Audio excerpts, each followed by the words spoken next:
Morning, guys. Welcome to Coffee Chat. Mm-hmm. Absolutely delicious. Boy, guys, I tell you, I hope you have been having a fabulous week thus far. I truly, truly do.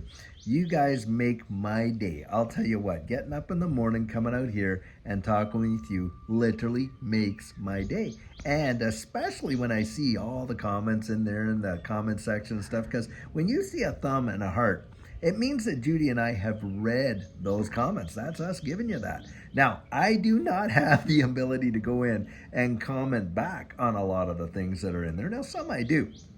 And I have done a little bit and try to answer some questions and then also to counteract some stuff that is just outright FUD, for the benefit of other people reading those comments, not because I need to get my 2 cents in there, because I get to get my 2 cents in when I give the videos, don't I? So I don't need to do that twice. But it's really oftentimes to kind of address things that are just absolute nonsense when it comes to FUD in this space. And I get it. It's maybe not even the commenter that's spreading the FUD, but what they're doing is they're saying, listen, I heard this or I heard that, can you kind of give some clarity on it, things like that. Well, I'll tell you what, guys, a lot of people are coming out and they're saying, well, this influencer or that influencer. In fact, I heard about, saw the comments there, Bearable Bull. Oh, they don't believe this anymore. They don't believe that anymore. Guys, look, if you're basing your confidence on somebody else's conviction, you are going to get absolutely wrecked. Now, I listened to Bearable Bull, and he is not saying that he does not believe in XRP anymore. And a lot of people are taking little snippets out, and they're just running with that, which is just, kind of nonsense in a way. I think a lot of times people do it because that's what they hear, but they don't really hear the whole thing, or they don't read between the lines of what the guy's saying.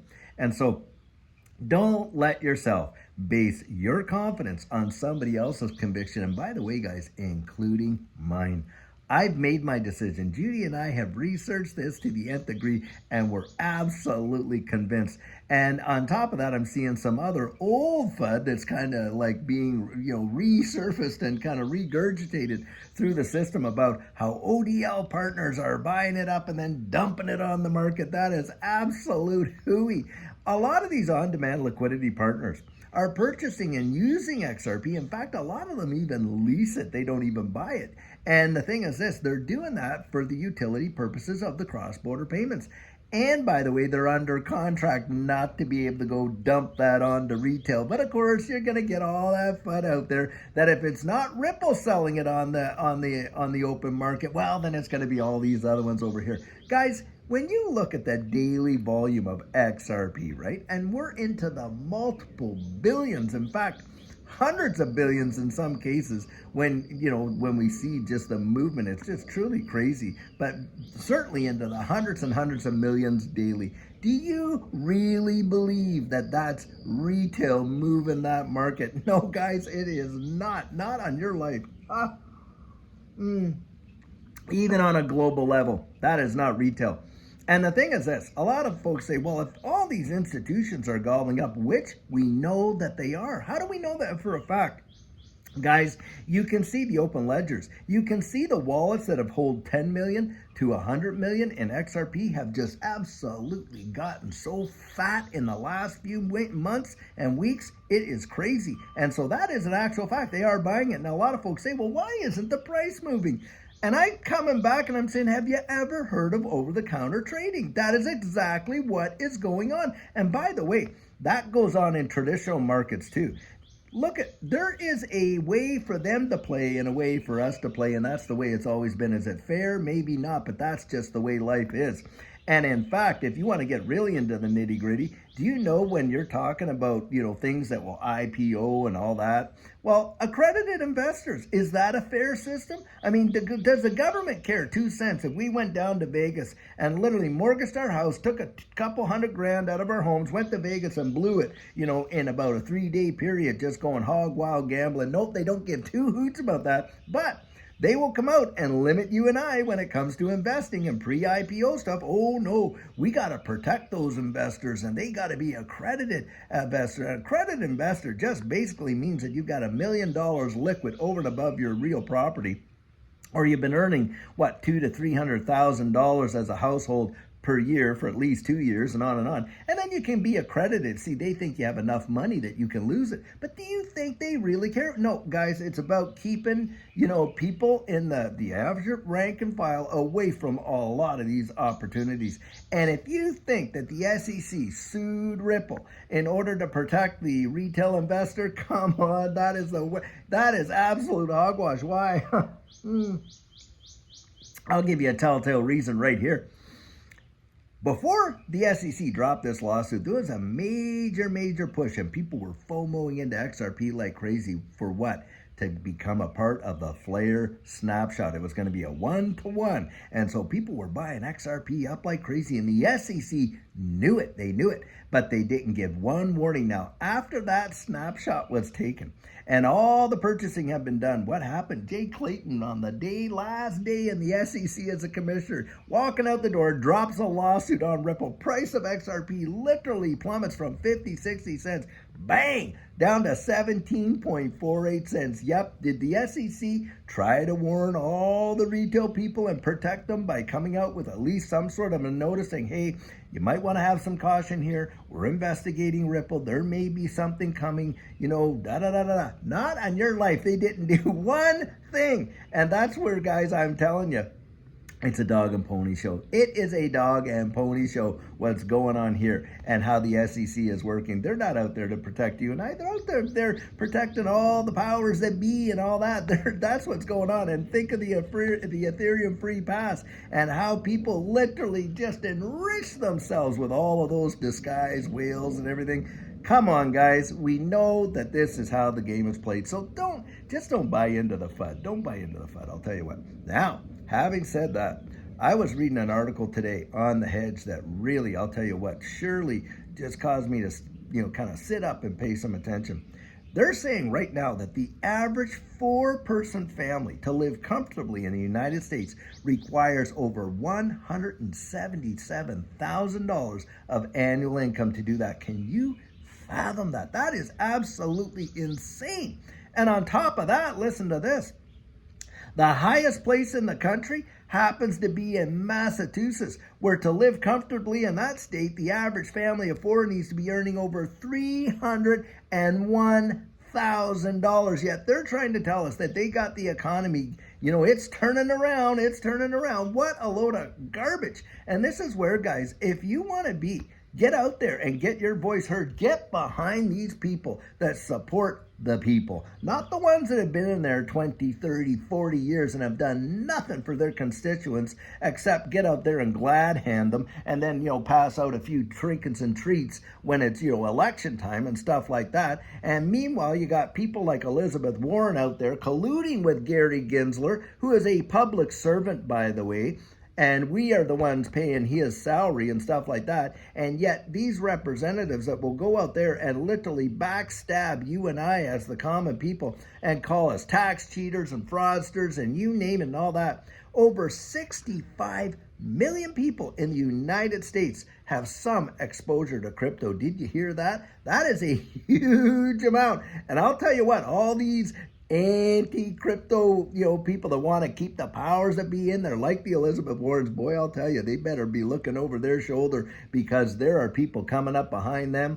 that could literally just blow right past them and win this race. And I'll tell you, I sure hope John Deaton gets that win behind him. Guys, we all got to get behind people like that to get out there, get our voice heard, and the way you do it is with, the pen is mightier than the sword, isn't it? Do it with your voting card. Go out there and let them know where you stand. I'll tell you what, right now, wow. But those kind of numbers, they show where we are from a real world inflation. And that is really tragic because you think about it, a lot of people have been laid off from their jobs. This whole idea that unemployment's turning around, that's absolute garbage. Do you know why the numbers look like that? Because less and less people are qualifying for the unemployment insurance benefits, and they're not out there making applications for it. That does not mean that they have now found jobs or meaningful jobs like they had, like the ones they lost, right? Now they're having to have maybe 2 or 3 jobs and do odd jobs for other people just to make ends meet. And you want to know how that's so? Well, guys, look at credit card debt. Credit card debt in the United States is off the Richter scale. And credit card debt default, wow, it is highest as it's ever been in decades. And that tells you volumes. We are not in a situation where they're trying to tell us out there that, oh, everything's a-okay. Everything is not a-okay. And this is where I kind of get out there and I'm saying, listen, we've got to be able to prepare. Being prepared does not mean you're living in panic and literally terrorize mode all the time. No, you get prepared and you put some stuff aside for a rainy day, and you know, a little extra food, a little extra supplies, things like that, and let it build up, build up, build up, where you can take that anxiety off your shoulder. Say, okay, you know, if things happen, at least I've got a cushion over here. I mean, the way I kind of think about it is this: we're required, all of us, to have car insurance. Now, some of us don't because, hey, we can't afford it. We're risking it driving down the road because, of course, we could get sued and on and on. But needless to say, we all have this car insurance. Now, anyone that I know that has car insurance is praised. They never have to use it. Absolutely. You know, we don't want to get in an accident. We don't want to be in a place we have, but why do we have it? For the eventuality, right?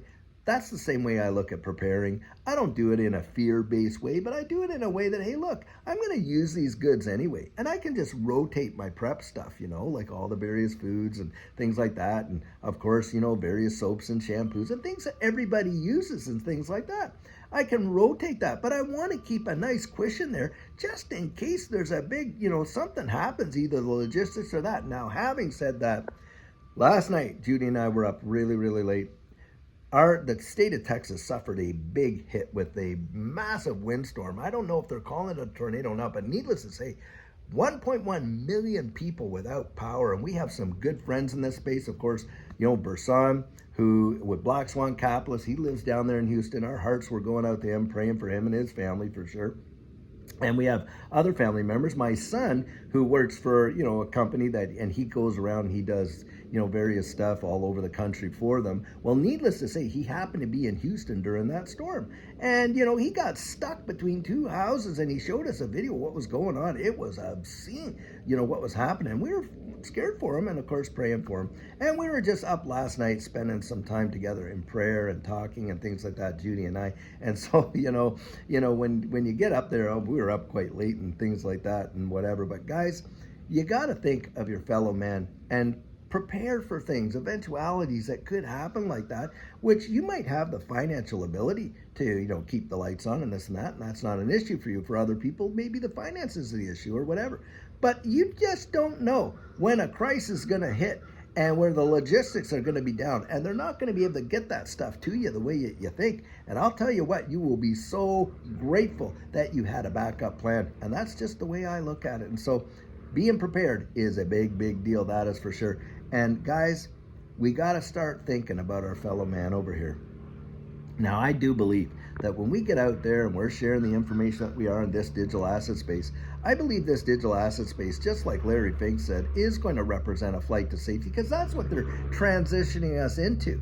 And so as far as I'm concerned, you know, and like I say, you know, we've done our research, we've made our convictions. I'm encouraging you guys to go out there, research it for yourself, figure out whether or not, you know, it's something you would think about down the road. But I'll tell you what, when I get into this mindset and I start thinking about these things, what I'm really thinking about is, you know, look, there are people around us that are really hurting. And I remember the day when Judy and I, look, we would do our grocery shop and stuff like that. There's times where we would, you know, only be able to buy one tomato. Not that that's all we had in the grocery cart, of course, but we would plan our meals. If we were going to have bacon and tomato sandwiches, well, we got the tomato and that's what we had. And then when that was gone, it was gone. And we had to really pinch pennies, and that's just the way it was. And we had good jobs. But look, there are people out there who are great, hard, strong workers, but the opportunity is not available for them the way it once was. And you know what they become? The working poor right there. Yep. And by sharing the information that we know about what's coming, maybe they could just get a little glimpse and be able to kind of put some aside and prepare for that day when it's on the way. And that's just how I think about it. And I sure hope you get my heart on that, because I really do love you. I love people. And God's put in our word says, you know, we're supposed to be out there and be our brother's keeper, care about them, love them. I agree with Versan Algera from Black Swan Capitalist. You know what he says the answer is? The answer is love. Yep. And I'll tell you what, there's a guy that, he is as sharp as a tack. And Judy and I know Verson and Vandal fairly well now. And I'll tell you, these guys are out there sharing with you everything that they possibly can, bringing different guests on the show and this and that, so that they can clue you into what's really going on. Now, the thing is this, you get a lot of people out there. Why, oh why would you waste any time? Think about it. Would you waste your time watching videos, going to all these videos and just downplaying what they're talking about when it comes to XRP and all that? Would you waste your time doing that? I'm sure you wouldn't, because time is one of the most precious things that you and I have. A lot of these people, guys, that are doing it have an agenda to FUD it. They do not want you to prosper. They do not want you to literally see what's coming down the road. They don't want you to get out there. They want to throw as much fear, uncertainty, and doubt into the mix as they possibly can. Guys, don't let them do it. Don't let them do your thinking for you. You get out there, you research it for yourself, and you come to your own conclusions and think about it in a big way like that and how it may impact you in the future, and then you go from there. Well, guys, I'll tell you what, I sure hope you're having an absolutely fantastic Friday. What a beauty it is, too. And tomorrow, remember, we have our question and answer on our Saturday question and answer. Of course, Sunday we have, our sugar on Sunday, nuggets of real encouragement, I'll tell you what. And guys, can't wait to see what's going to happen in this space, because I think some big things are on the way, and I'm looking forward to it. And there's going to come a day, I genuinely believe it. Personally, I believe it. There is going to come a day when we are going to be able to sit back and say, you know what? We were there, we watched it, and it happened. And that's what I believe. Anyway, guys, have a fabulous one. Until later on, take care.